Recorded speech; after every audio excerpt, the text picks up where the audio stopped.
ह्रस्व स्वर। अब देखेंगे ह्रस्व स्वर। ह्रस्व स्वर किसे कहते हैं?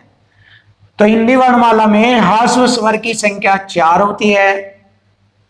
ए, छोटा ई, छोटा ऊ और री, ये 4 प्रकार के होते हैं ह्रस्व स्वर।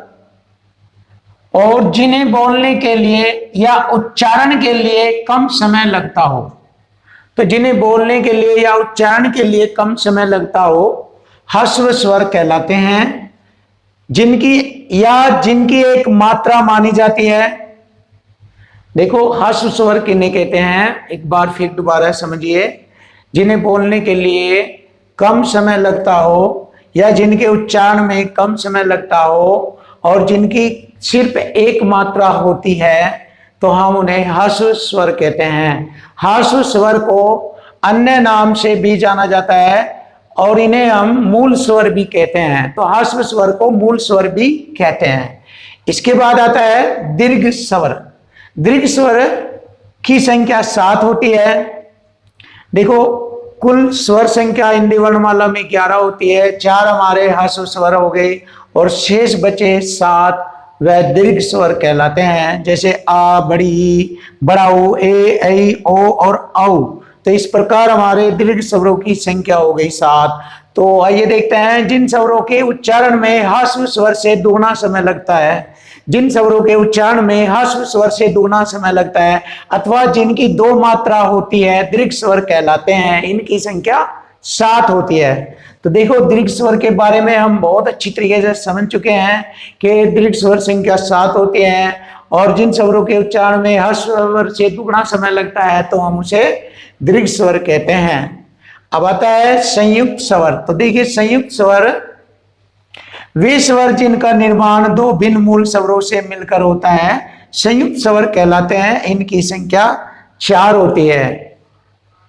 तो ऐसे स्वर जिनका निर्माण 2 भिन्न मूल स्वरों से मिलकर होता है संयुक्त स्वर कहलाते हैं और इनकी संख्या 4 होती है। जैसे हमारी हिंदी वर्णमाला में 11 स्वर होते हैं और बाद के जो 4 स्वर होते हैं उन्हीं को हम संयुक्त स्वर कहते हैं।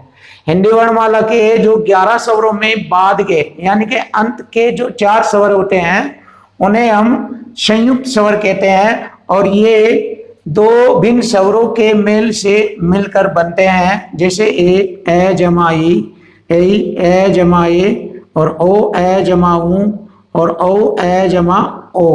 इस प्रकार हमारे ये संयुक्त स्वर होते हैं।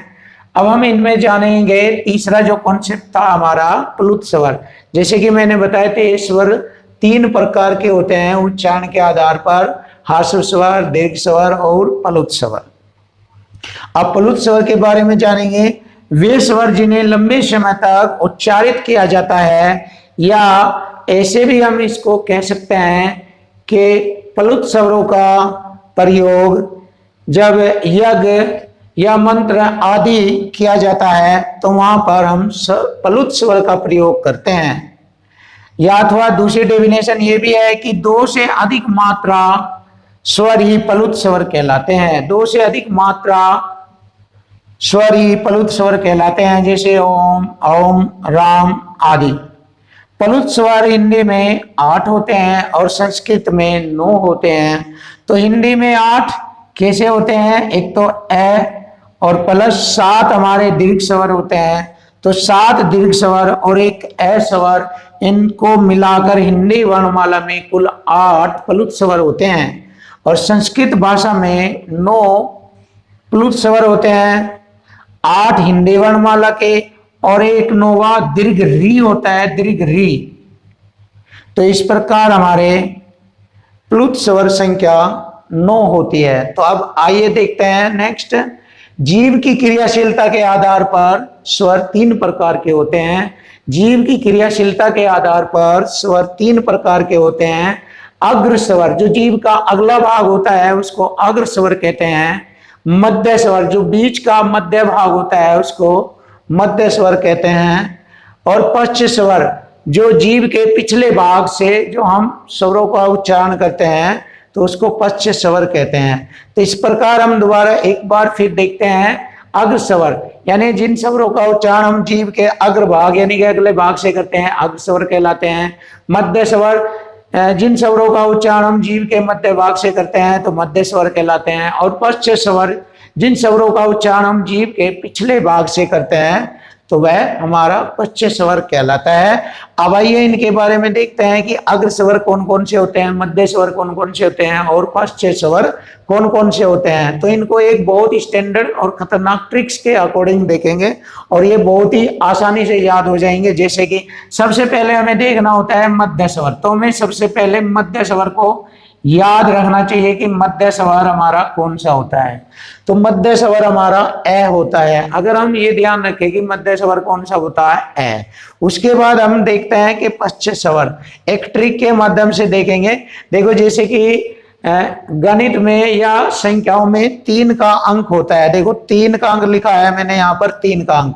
तो जिन स्वरों के आकार या डिजाइन में 3 जैसा आकार या डिजाइन दिखाई देता है तो ऐसे स्वर हमारे पश्च स्वर कहलाते हैं। और जिन स्वरों में यह 3 जैसा डिजाइन नहीं दिखाई देता इस प्रकार के वे स्वर अग्र स्वर होते हैं। तो देखिए ए बोलना है, इसके बाद ए को छोड़कर उसके बाद आता है आ। तो आ में हमारा यहाँ 3 अंक जैसा दिखाई दे रहा है ए, और यहाँ पर आ, और छोटी जितने बचे हुए इधर लिखेंगे। 3 के अलावा जितने भी स्वर बचते हैं तो वे सब इधर लिखते हैं, छोटी बड़ाई छोटा ऊ। जैसे कि छोटे ऊ में यहाँ 3 जैसे आकार का अंक दिखाई दे रहा है, बड़ा ऊ में भी ऐसे ही दिखाई दे रहा है, री का ऋषि एक ये डी एक नाक। औ से ओखली यहाँ पर भी 3 के अंक जैसा दिखाई दे रहा है, और औ की औरत।